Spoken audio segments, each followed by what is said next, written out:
Meus pais desligaram o monitor de oxigênio da minha filha prematura só para carregar o celular da minha sobrinha.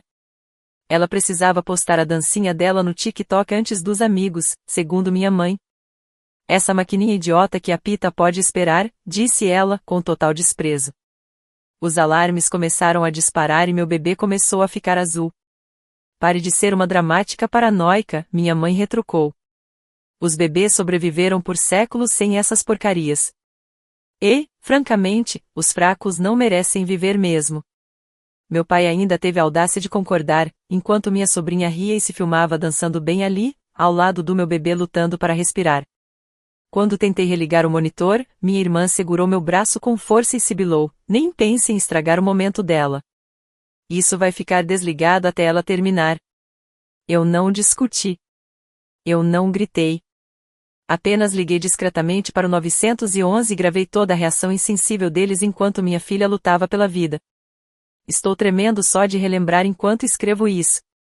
Já se passaram quase 2 anos, e ainda não consigo acreditar no que minha própria família fez com minha filha. Mas preciso contar essa história, porque o que aconteceu depois? Bem, digamos que o karma finalmente bateu à porta. E eu não poderia ter ficado mais satisfeita em atender. Meu nome é Beatrice, tenho 28 anos. Minha filha, Fern, nasceu prematura, com apenas 32 semanas, por conta de complicações na minha gravidez. Ela passou 2 meses na UTI neonatal, e quando finalmente conseguimos levá-la para casa, precisávamos usar um oxímetro de pulso e um monitor de apneia 24 horas por dia, porque seus pulmões ainda eram imaturos e havia risco de ela parar de respirar a qualquer momento. O médico tinha sido muito claro, aquele equipamento era vital, salvava vidas e monitorava os níveis de oxigênio e os padrões respiratórios dela. Fer não podia ficar sem ele por mais de poucos minutos. Minha família sempre foi complicada. Meus pais, Doris e Eugene, eram narcisistas declarados, sempre preferiram minha irmã mais velha, Jéssica. Jéssica tinha uma filha de 16 anos, Chloe, que era a neta adorada deles. Eu já tinha aprendido a conviver com o favoritismo. Mas jamais imaginei que isso chegaria ao ponto daquela tarde de outubro. Na época, eu estava morando temporariamente com meus pais porque meu apartamento não era adequado para todos os equipamentos médicos da Fern. Era uma terça-feira à tarde. Eu estava na cozinha preparando os remédios dela quando ouvi o alarme do oxímetro disparando na sala de estar. O som fez meu sangue gelar. Eu já tinha ouvido alarmes falsos antes, mas aquilo era diferente. Aquilo era urgente. Corri até a sala e encontrei minha mãe, Doris, desconectando o equipamento da tomada. Fer estava no berço, seus lábios ficando azulados, e o oxímetro já mostrava níveis perigosamente baixos de oxigênio. Mãe, o que você está fazendo? Eu gritei, tentando pegar o fio para religar. Chloe precisa carregar o celular, respondeu Doris com total naturalidade, entregando o carregador para minha sobrinha. Ela precisa postar a dança dela no TikTok antes das amigas. Eu olhei para elas em puro choque. Chloe estava posicionando o celular para gravar, completamente alheia ao fato de que minha filha, a poucos metros dela, estava lutando para respirar. Os alarmes continuavam tocando, mostrando que a saturação de oxigênio da Fer estava despencando, mas para eles aquilo era só barulho de fundo. Você ficou maluco? Tentei pegar o plug novamente, mas minha irmã, Jéssica, segurou firme o meu pulso. Nem ouse estragar o momento dela, sibilou Jéssica. Esse aparelho vai continuar desligado até ela terminar. Meu pai, Eugene, entrou na sala naquele exato momento e ficou observando a cena.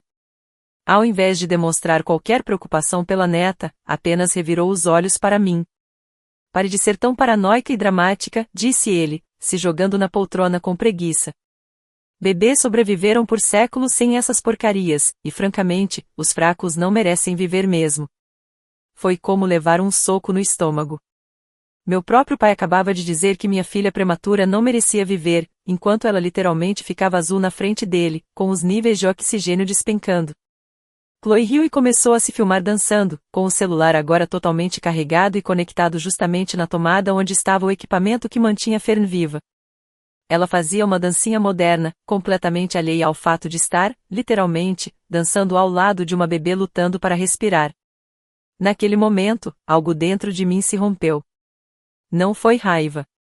foi uma clareza fria e calculada. Eu percebi que discutir com aquelas pessoas era perder tempo. E tempo era tudo que minha filha não tinha. Então, calmamente, peguei meu celular e comecei a gravar pequenos vídeos. Gravei Doris, minha mãe, dizendo que aquele apito era idiota. Gravei Eugênia afirmando que bebês fracos não merecem viver. Gravei Jéssica me impedindo fisicamente de reconectar o aparelho. E também registrei Chloe dançando enquanto os alarmes continuavam, indicando que os níveis de oxigênio de Fern estavam perigosamente baixos. Em seguida, liguei para o 190.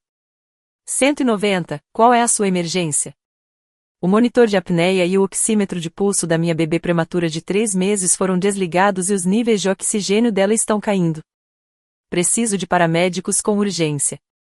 Mantive a voz calma e firme. Continuei gravando. Senhora, quem desligou o monitor? Perguntou a atendente. Minha família fez isso para carregar um celular. E estão me impedindo de reconectar. O atendente ficou na linha comigo enquanto eu narrava tudo. Doris estava gritando, me acusando de fazer cena. Eugênie repetia que eu estava exagerando. E Jéssica continuava me bloqueando fisicamente de alcançar a tomada.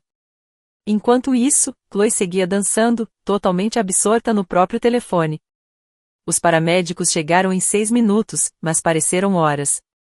Assim que entraram, assumiram os cuidados de Fern, estabilizaram seus níveis de oxigênio e nos levaram direto para o hospital. Graças a Deus, Fern ficou bem, mas precisou passar a noite em observação por causa da queda repentina da saturação. Sentada no quarto do hospital naquela noite, ouvindo os monitores apitarem enquanto olhava para minha filha dormindo, tomei uma decisão: minha família ia responder pelas consequências do que fizeram. Na manhã seguinte, registrei um boletim de ocorrência. Eu gravei tudo, as vozes, as ações, o total desrespeito deles pela vida da Fern. O policial que ouviu meu depoimento ficou visivelmente enojado enquanto assistia aos vídeos.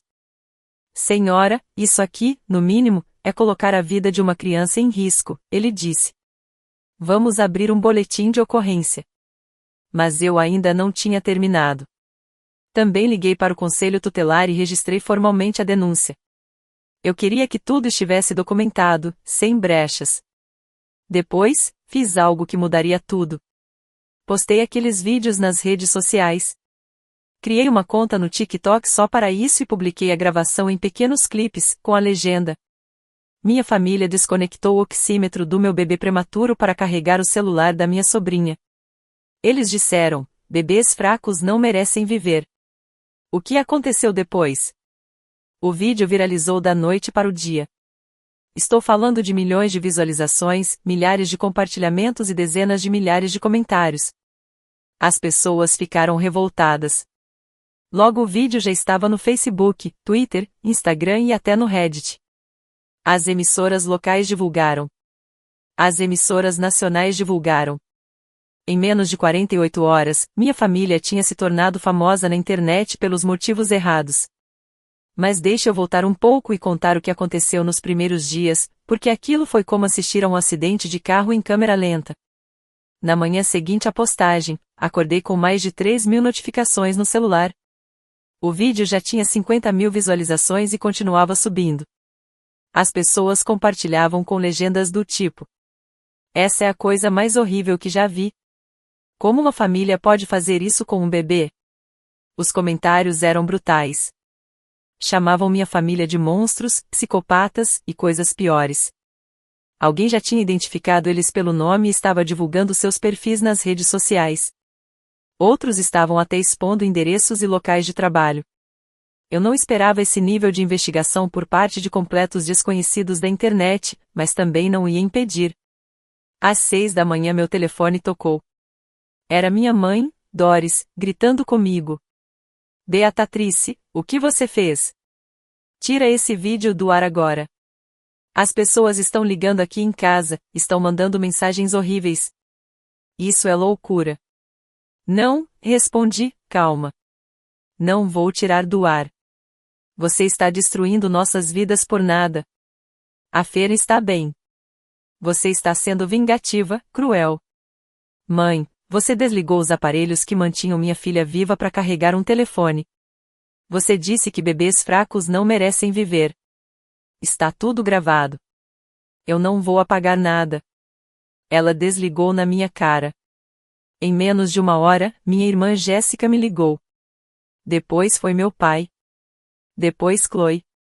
Todos furiosos, todos exigindo que eu apagasse o vídeo. Todos alegando que eu estava destruindo suas vidas por um mal-entendido. Nenhum deles pediu desculpas. Nenhum reconheceu o que tinham feito com Fern. A preocupação era só com as próprias reputações. Ao meio-dia, o vídeo já tinha ultrapassado 200.000 visualizações. As emissoras de notícias locais começaram a me ligar pedindo entrevistas. Eu aceitei conversar com o Channel 7 News. Parte de mim queria contar minha versão da história. A outra parte queria garantir que isso ganhasse toda a atenção possível. A repórter, Jennifer Walsh, também era mãe. Eu vi o horror nos olhos dela enquanto assistia ao vídeo. Beatrice, isso é difícil de assistir, ela disse durante a entrevista. Você pode nos contar o que passou pela sua cabeça quando viu sua família desligando o monitor da sua filha? Eu fiquei apavorada, respondi. Fer nasceu com 32 semanas. Os pulmões dela ainda não estão totalmente desenvolvidos. Aquele monitor não era apenas uma precaução, era o que mantinha minha filha viva. Quando vi os lábios dela começarem a ficar azulados e ouvi os alarmes dispararem, eu pensei que fosse perdê-la ali mesmo. E qual foi a reação da minha família? Disseram que eu estava sendo dramática. Meu próprio pai disse que bebês fracos não merecem viver. Eles me impediram fisicamente de religar o monitor só para que minha sobrinha pudesse terminar sua dancinha de TikTok. A entrevista foi ao ar naquela mesma noite e o vídeo explodiu. Em poucas horas, passou de 200.000 visualizações para mais de 1 milhão. A notícia se espalhou por todas as redes sociais e, de repente, todo mundo estava comentando sobre a família que colocou a vida de um bebê em risco por causa de um celular. Foi aí que começou a verdadeira investigação. Os internautas mergulharam nos antecedentes da minha família com a dedicação de investigadores profissionais. Encontraram o perfil do Eugênio no LinkedIn, a página da Doris no Facebook, o registro da licença de enfermagem da Jéssica e a conta de Instagram da Chloe. Descobriram seus endereços, telefones, locais de trabalho, amigos e até vizinhos. Alguém criou um tópico no Reddit chamado A Família que colocou o bebê em risco por TikTok, que logo virou o centro de todas as discussões e compartilhamento de informações.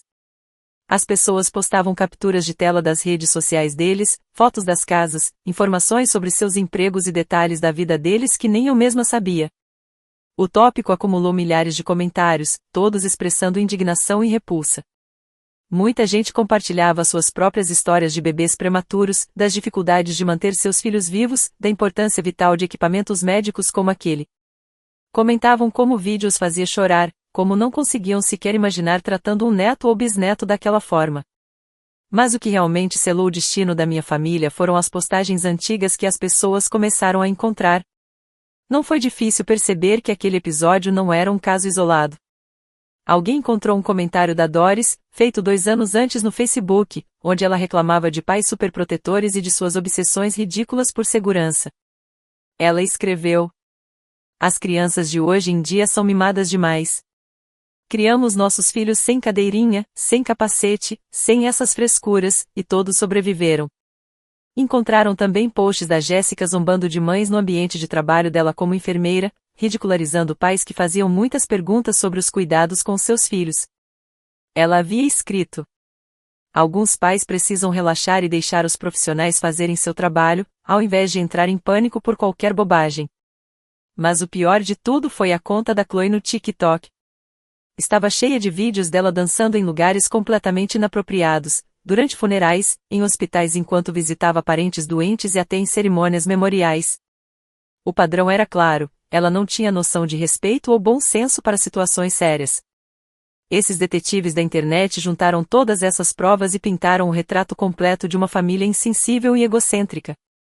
O vídeo da Fer não foi um erro isolado, foi só mais uma prova do caráter deles. No terceiro dia, o vídeo já tinha passado de 5 milhões de visualizações e estava em destaque nas maiores emissoras do país. O Good Morning America fez um segmento sobre o caso. O programa The View também discutiu. Até a Ellen DeGeneres mencionou o caso no monólogo dela. estava em todo lugar. Foi aí que as consequências começaram a chegar como uma avalanche. O primeiro dominó caiu quando alguém reconheceu Eugênio no trabalho, no banco onde ele era gerente. Um cliente viu o vídeo, reconheceu Eugênio e imediatamente pediu para falar com o gerente da agência. O cliente disse que não se sentia confortável em manter uma conta em um banco que empregasse alguém capaz de colocar a vida de um bebê em risco. Fez uma postagem nas redes sociais, marcando o banco e perguntando publicamente se eles apoiavam funcionários que colocavam crianças em perigo. Essa postagem viralizou rapidamente, foi compartilhada centenas de vezes, e logo as redes sociais do banco estavam inundadas de pessoas exigindo a demissão de Eugênio. No começo, o banco tentou resolver tudo de forma discreta. Chamaram Eugênio para uma reunião e pediram que ele explicasse sua versão da história. Mas não havia como explicar aquilo. A voz dele estava claramente audível no vídeo, dizendo: "Bebês fracos não merecem viver." Seu rosto aparecia claramente, ignorando os alarmes e apoiando a desconexão do monitor que mantinha minha filha viva. A matriz do banco se envolveu. Eles assistiram ao vídeo, consultaram o setor jurídico e tomaram a decisão. Eugênio foi demitido naquela mesma tarde, por conduta imprópria e por ações que refletiam negativamente nos valores da instituição. O banco ainda divulgou uma nota pública. Não toleramos, sob nenhuma circunstância, atitudes que coloquem crianças em risco. As ações mostradas no vídeo viral são contrárias aos valores e padrões éticos da nossa empresa. O funcionário em questão foi demitido com efeito imediato. Eugênio ficou arrasado. Ele tinha trabalhado naquele banco por 15 anos, começado como caixa e subido até se tornar gerente de agência. Agora, sua carreira tinha acabado. Tentou justificar dizendo que era cultura do cancelamento e mentalidade de turba, mas o estrago já estava feito. A queda de Doris veio logo em seguida. Os pais do distrito escolar onde ela atuava como professora substituta viram o vídeo e ficaram horrorizados em saber que alguém que colocaria a vida de um bebê em risco estava perto dos filhos deles. Rapidamente, criaram uma petição para que Doris fosse removida da lista de professores substitutos. A petição reuniu mais de 2.000 assinaturas em menos de 24 horas. O conselho escolar convocou uma reunião de emergência. Assistiram ao vídeo, leram a petição e tomaram sua decisão por unanimidade. Doris foi banida de todas as escolas do distrito e removida permanentemente da lista de professores substitutos. O superintendente publicou um comunicado oficial. A segurança e o bem-estar dos nossos alunos são nossa prioridade máxima. O comportamento mostrado no vídeo viral demonstra falta de julgamento e descaso com indivíduos vulneráveis, o que é incompatível com a nossa missão educacional. Doris ficou humilhada. Ela tinha sido professora substituta por 8 anos e amava trabalhar com crianças. Agora, essa parte da vida dela também havia acabado. Agora Doris estava banida de todas as escolas do distrito e sua reputação estava destruída. Mas a destruição profissional mais completa foi a de Jéssica. O Conselho Estadual de Enfermagem recebeu centenas de denúncias sobre sua conduta. Colegas enfermeiros ficaram indignados ao saber que alguém da própria profissão havia impedido o atendimento médico de uma criança. Pacientes do hospital começaram a solicitar outros enfermeiros assim que viam o nome dela no crachá. O hospital onde ela trabalhava passou a receber telefonemas e e-mails exigindo sua demissão. A página do hospital no Facebook foi inundada de comentários sobre Jéssica, e muitos ameaçavam boicotar a unidade caso ela continuasse empregada. Mas o golpe mais sério veio da própria classe profissional. O Conselho de Enfermagem abriu uma investigação formal sobre a licença dela, analisando se as atitudes dela violavam o código de ética da profissão. O vídeo deixava claro que Jéssica impediu fisicamente o acesso a cuidados médicos de um paciente vulnerável, algo que vai contra tudo que um profissional de saúde deve representar. O hospital não quis esperar o resultado da investigação. Suspendeu Jéssica imediatamente, encerrando na prática sua carreira enquanto a revisão seguia. Enquanto isso, o assédio à minha família só piorava. Pessoas ligavam para a casa deles a qualquer hora, deixando mensagens de voz com ameaças e insultos. As redes sociais foram tomadas por mensagens de ódio. Vizinhos passaram a evitar qualquer contato. Comércios locais pediram que eles não voltassem mais. Alguém chegou a pichar na parede da casa deles, assassinos de bebês. Cortaram os pneus do carro. Eles tiveram que trocar o número de telefone 3 vezes, mas as pessoas continuavam encontrando novo. A vida escolar da Chloe virou um pesadelo. Os alunos compartilhavam o vídeo em grupos de mensagens, postavam em redes sociais e faziam memes zombando dela, a garota que dançou enquanto o primo morria. De popular na escola, ela passou a ser completamente excluída. Seus antigos amigos começaram a postar que, na verdade, nunca gostaram dela e sempre souberam que ela era egoísta. Compartilharam histórias antigas mostrando como Chloe já tinha sido insensível ou egocêntrica antes, traçando o retrato de alguém que sempre foi problemático. A escola precisou intervir, porque o ambiente estava sendo afetado. Chamaram Chloe para conversar com o orientador educacional e sugeriram que talvez fosse melhor ela terminar os estudos online ou se transferir para outra escola. As perspectivas acadêmicas dela desapareceram. Universidades pesquisavam os nomes dos candidatos no Google e agora o nome de Chloe estava permanentemente vinculado àquele vídeo. Várias escolas que estavam de olho nela por conta das apresentações de dança cancelaram discretamente suas ofertas. Até o namorado dela, Tyler, terminou o relacionamento por mensagem. Os pais dele viram o vídeo e proibiram qualquer contato. A mensagem dele foi curta e direta. Não posso ficar com alguém que dança enquanto um bebê morre. Isso é doentio. E as consequências não pararam por aí. Os efeitos colaterais se espalharam por todo o resto da minha família. Meus tios e tias também começaram a sofrer as consequências. Eles passaram a receber ligações de repórteres, querendo saber se tinham algo a comentar sobre o vídeo. Vizinhos e colegas de trabalho os abordavam perguntando se eram parentes daquelas pessoas que haviam viralizado na internet. A maior parte da minha família ficou horrorizada com o que viu. Minha tia Margarete, irmã da Doris, fez uma postagem no Facebook dizendo: "Estou enojada e de coração partido pelas ações da minha irmã. Isso não representa os valores da nossa família. Meus sentimentos estão com Beatrice e Fern." Meu tio David, irmão do Eugene, foi ainda mais direto. "Tenho vergonha de compartilhar um sobrenome com alguém que colocaria a vida de um bebê em risco. As ações do Eugene são indefensáveis. Apoio totalmente a decisão da Beatrice de expor a verdade." Um a um, meus familiares foram se afastando publicamente da Doris, do Eugene, da Jéssica e da Chloe. Eles estavam sendo excluídos da própria rede de apoio, isolados de todos que antes consideravam família. As consequências financeiras não demoraram a aparecer. Eugene não conseguia emprego em lugar nenhum. Seu nome estava marcado demais. Doris também não conseguia mais ser contratada como professora substituta, nem mesmo em distritos vizinhos. Jéssica estava à beira de perder sua licença de enfermagem e sua carreira por completo. As contas começaram a se acumular. Eles estavam com dificuldades para pagar a hipoteca e as despesas básicas. Tiveram que recorrer a empréstimos para contratar advogados, tanto para lidar com as acusações criminais quanto para tentar encontrar uma forma de remover o vídeo das redes sociais. Mas o advogado trouxe uma má notícia. O vídeo foi gravado legalmente, em um espaço público da casa, a sala de estar, durante a prática de um crime, colocar uma criança em risco. Ou seja, eu tinha todo o direito de compartilhá-lo. O advogado sugeriu que tentassem reabilitar sua imagem por meio de aparições na mídia. Mas cada entrevista que deram só piorou a situação.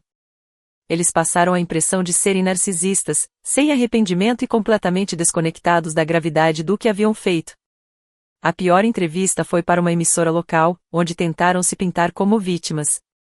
Doris alegou que eu era uma filha rancorosa, tentando arruinar a vida deles por causa de um simples erro.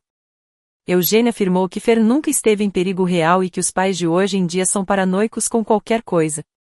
Mas a resposta mais chocante veio de Jéssica. "Eu só queria proteger a felicidade da minha filha." A presença dos adolescentes nas redes sociais é muito importante para eles, e eu não queria deixá-la chateada. A entrevista viralizou pelos motivos errados.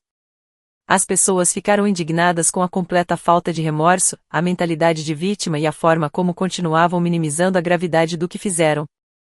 Os comentários foram impiedosos. Um deles viralizou: "Eles estão mais preocupados com a própria reputação do que com o fato de quase terem matado um bebê. São sociopatas." Outro comentário muito compartilhado dizia: "O simples fato de ainda acharem que não fizeram nada de errado prova exatamente o tipo de pessoa que eles são, gente que colocaria uma criança em risco por causa de curtidas nas redes sociais." O vídeo já tinha ultrapassado 10 milhões de visualizações e sido traduzido para vários idiomas. Estava sendo usado em aulas de psicologia como exemplo de comportamento narcisista, em cursos de ética médica como caso de interferência familiar nos cuidados de saúde, e até em palestras sobre redes sociais, como exemplo de como a busca por validação online pode anular até os princípios mais básicos de decência humana. Fern e eu estávamos hospedadas em um hotel desde o incidente, mas as contas médicas só aumentavam, e eu sabia que precisava encontrar uma solução mais estável e definitiva. Foi então que algo inesperado aconteceu. As pessoas começaram a doar dinheiro para nos ajudar. Alguém criou uma página no GoFundMe para cobrir as despesas médicas da Fern, e as doações começaram a chegar de todas as partes do mundo. As pessoas enviavam dinheiro, enxovais, brinquedos, produtos para bebês e cartas de apoio. Em apenas uma semana, a campanha já tinha arrecadado mais de $100.000. As mensagens de apoio eram comoventes. Pais de bebês prematuros compartilhavam suas próprias histórias e expressavam revolta com o que minha família havia feito. Profissionais da saúde doavam e falavam sobre a importância dos equipamentos de monitoramento para salvar vidas. Até pessoas que nunca tiveram filhos decidiram doar, tocadas pela história da Fern. Uma mensagem, em especial, me marcou profundamente. Veio de uma enfermeira da UTI neonatal de Seattle. Passei minha carreira inteira lutando para salvar bebês como a Fern. Ver familiares colocando a vida dela em risco por algo tão trivial parte meu coração. Você fez a coisa certa ao expor tudo isso. A Fern tem sorte de ter uma mãe que vai protegê-la, aconteça o que acontecer. Esse apoio todo me ajudou a perceber algo muito importante. Embora eu tivesse perdido minha família biológica, havia ganhado algo infinitamente mais valioso: uma comunidade de pessoas que realmente entendem o valor de proteger crianças vulneráveis. Enquanto isso, o impacto psicológico sobre minha antiga família ficava cada vez mais evidente. Jéssica começou a fazer terapia porque simplesmente não conseguia entender por que as pessoas estavam exagerando tanto em relação ao que ela ainda insistia em chamar de incidente menor. Pelo que soube, o terapeuta tentou explicar a gravidade de colocar a vida de uma criança em risco, mas Jéssica permanecia na defensiva, dizendo que só estava protegendo os interesses da filha. Eugene, por sua vez, desenvolveu o que ele chamava de ansiedade da internet. Passava horas obcecado, monitorando se o vídeo havia sido compartilhado de novo. Ele se dedicava a tentar derrubar as publicações, enviando reclamações para todas as redes sociais, mas todas as tentativas eram rejeitadas. O conteúdo não violava nenhuma diretriz da comunidade. O estresse começou a afetá-lo de outras formas. Ele passou a beber com mais frequência, o que só agravou sua situação profissional, já que em algumas entrevistas de emprego os recrutadores chegaram a notar cheiro de álcool em seu hálito. Doris tentou criar um blog chamado O Outro Lado da História, onde tentava se defender e apresentar a versão deles dos fatos. Mas os textos eram apenas divagações, discursos cheios de autopiedade, que só a faziam parecer pior. Em um dos posts, ela chegou a afirmar que estava sendo perseguida pela máfia da internet e que Fern nunca esteve realmente em risco. As poucas pessoas que encontraram o blog deixaram comentários irônicos e hostis. Não demorou muito para alguém compartilhar prints no Reddit, o que gerou ainda mais atenção negativa. Doris acabou excluindo o blog. Chloe também não escapou das consequências. Sua saúde mental piorou bastante. Ela passou a ter atendimentos regulares com o orientador escolar 2 vezes por semana e começou a tomar medicamentos para controlar a ansiedade. As notas de Chloe despencaram de A para D, e ela perdeu sua vaga no grupo de dança da escola. Mas o golpe mais devastador, para uma adolescente que vivia em busca de validação nas redes sociais, foi o fato de que ela basicamente foi proibida de manter qualquer presença online. Qualquer conta nova que ela criasse era rapidamente descoberta e bombardeada com ataques e mensagens de ódio, forçando-a a deletar tudo em poucos dias. A família tentou recorrer à terapia familiar, mas isso acabou se tornando apenas mais uma fonte de conflito. A terapeuta tentava fazê-los enxergar como as atitudes deles colocaram Fern em risco e como tudo aquilo me traumatizou profundamente. Mas nenhum deles conseguia sair da mentalidade de vítima. Eugene interrompia as sessões para reclamar da perda do emprego. Doris chorava dizendo que ninguém a compreendia. Jéssica insistia que a felicidade de uma adolescente era mais importante do que paranoias médicas. Segundo minha tia Margarete, que ainda me dava notícias ocasionais sobre eles, com o tempo começaram a se culpar uns aos outros. Doris dizia que o comentário de Eugênie bebês fracos não merecem viver foi o que tornou o vídeo tão devastador. Eugênie culpava Jéssica por ter me impedido fisicamente de religar os aparelhos. Jéssica jogava a culpa em Doris por ter tirado o equipamento da tomada. Chloe culpava todos eles, dizendo que tinham arruinado a vida dela por causa de um vídeo idiota. As consequências vieram rápidas e sem piedade. Meu pai, Eugênie, que era gerente em um banco local, foi demitido na manhã de quinta-feira assim que seu empregador assistiu ao vídeo. A justificativa foi conduta imprópria e incompatível com os valores da instituição. O banco chegou a divulgar um comunicado afirmando que não podia manter em seus quadros alguém que colocasse crianças em risco ou fizesse declarações tão cruéis sobre bebês vulneráveis. Minha mãe, Doris, que trabalhava como professora substituta, também foi demitida. O conselho escolar fez uma reunião de emergência e decidiu, por unanimidade, bani-la de todas as dependências escolares. Pais revoltados ligavam em massa, exigindo que ela jamais fosse autorizada a estar perto de seus filhos novamente. Jéssica, minha irmã, trabalhava como enfermeira no hospital da cidade. O Conselho Estadual de Enfermagem abriu uma investigação formal contra ela depois que o vídeo a mostrou impedindo o atendimento médico de um bebê. Foi suspensa imediatamente, ao final da investigação, perdeu a licença. O hospital a demitiu, alegando violação grave do Código de Ética Profissional.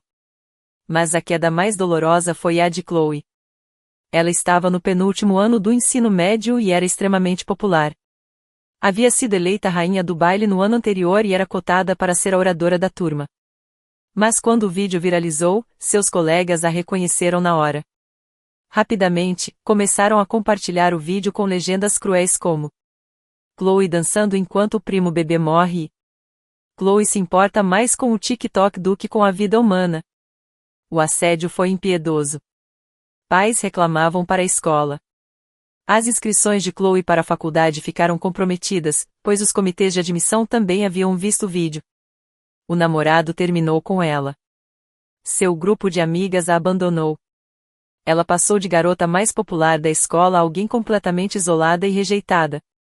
Ela precisou deletar todas as redes sociais, pois os comentários eram violentos demais para suportar. A família tentou controlar a narrativa. Deram uma entrevista para uma emissora local, alegando que eu era uma filha vingativa, determinada a arruinar suas vidas por causa de um simples mal-entendido. Disseram que Fer nunca esteve em perigo real e que eu estava apenas explorando a doença da minha filha para chamar atenção.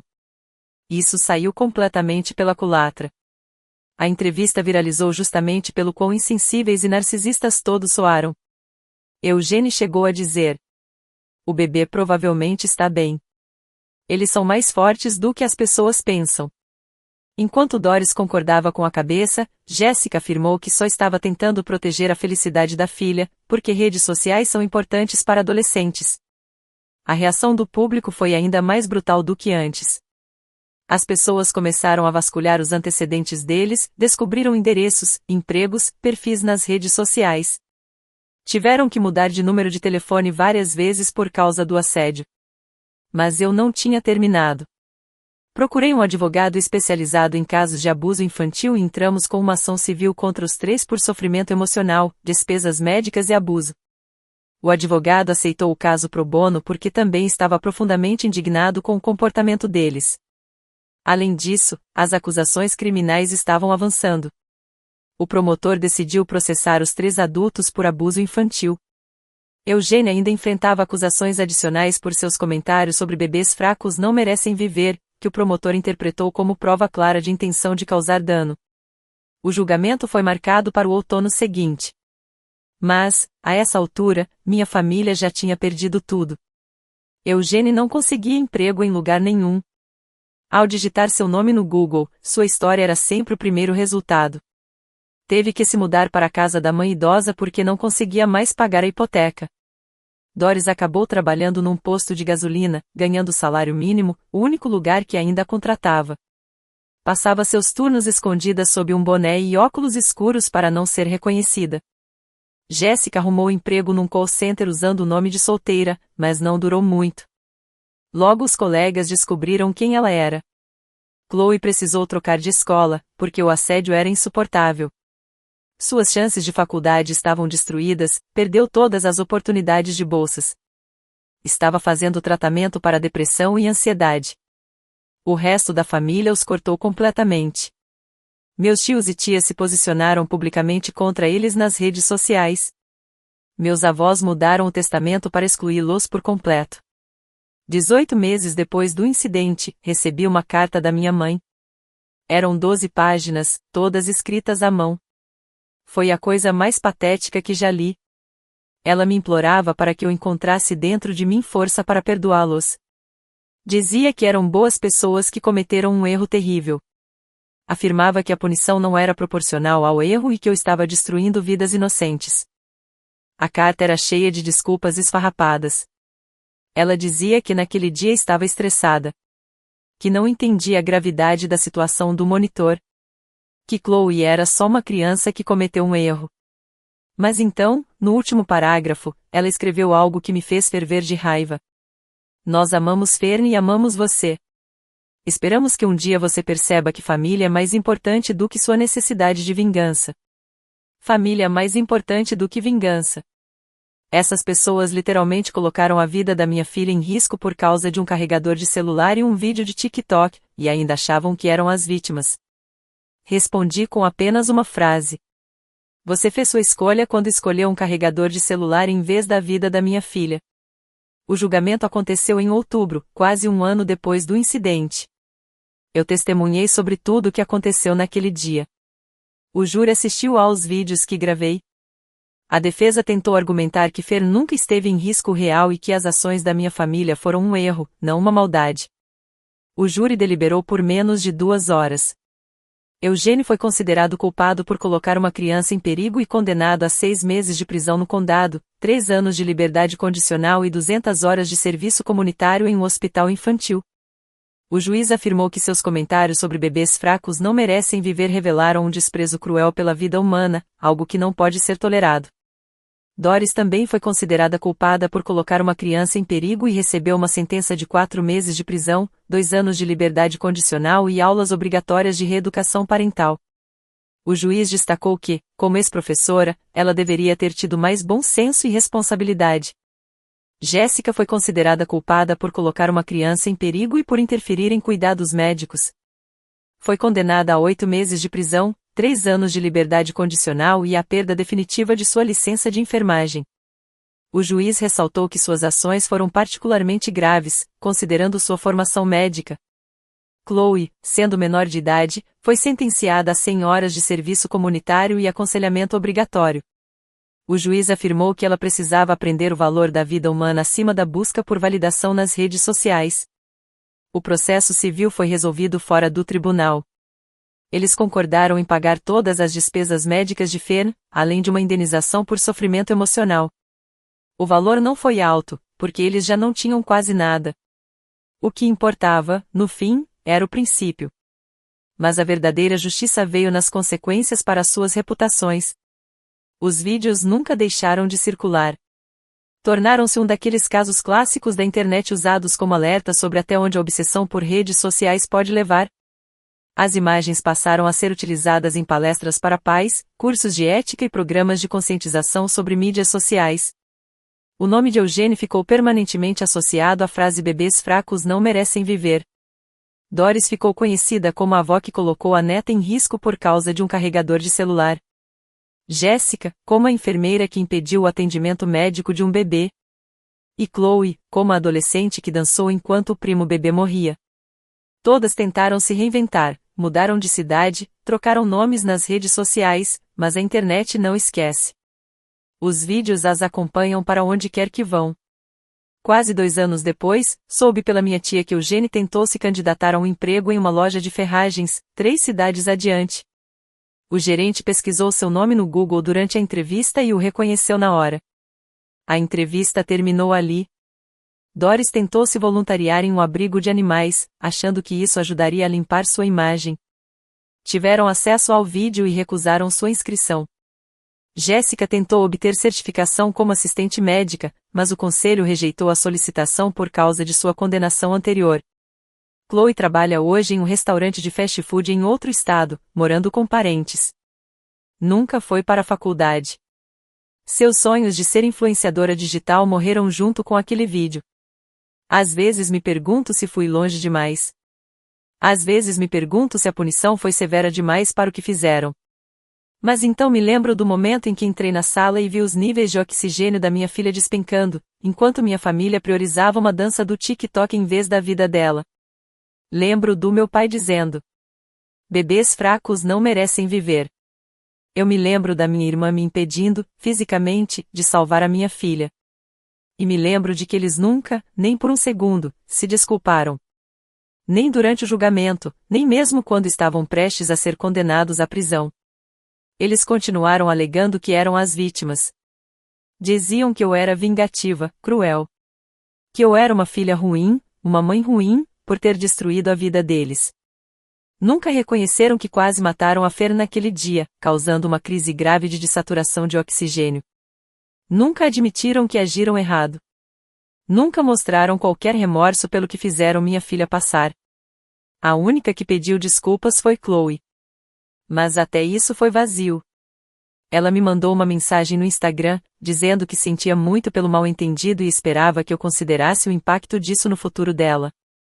Ela pediu desculpas pelo mal-entendido, não por ter colocado a vida da minha filha em risco só para priorizar seus vídeos de rede social. Então, não.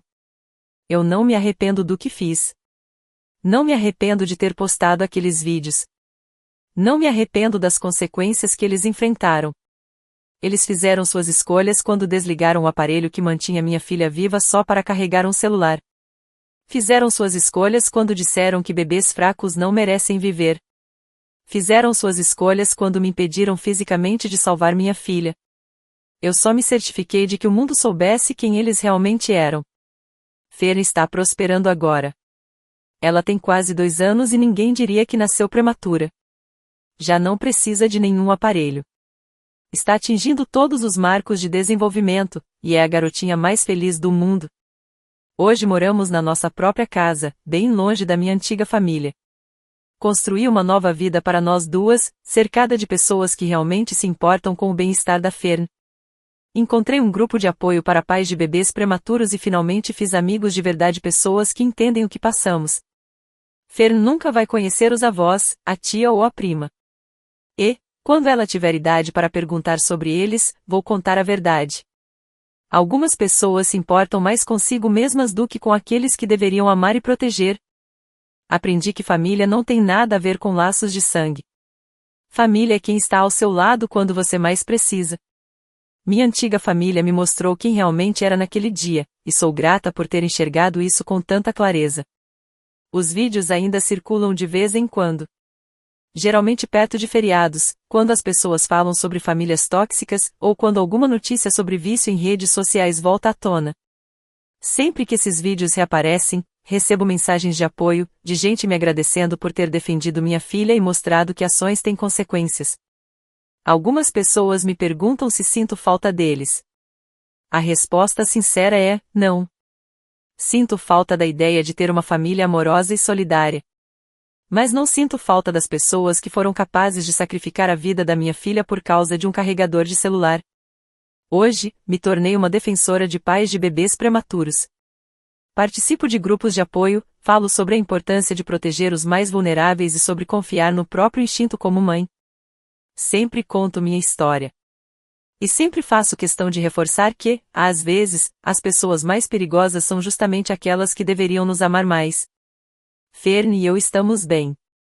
Estamos felizes. Estamos seguras. Estamos prosperando. E estamos cercadas por pessoas que jamais colocariam uma dança do TikTok acima da vida de uma criança. Isso vale infinitamente mais do que qualquer família que seria capaz de fazer o contrário. A última notícia que tive é que Eugene trabalha no turno da noite, carregando caixas em um depósito. Doris faz faxina em escritórios. Jéssica está fazendo serviço de entrada de dados. E Chloe ainda trabalha em um fast food. Todos eles já passaram dos 40 ou 50 anos e estão tentando recomeçar do zero. Mas nunca escaparão do que fizeram.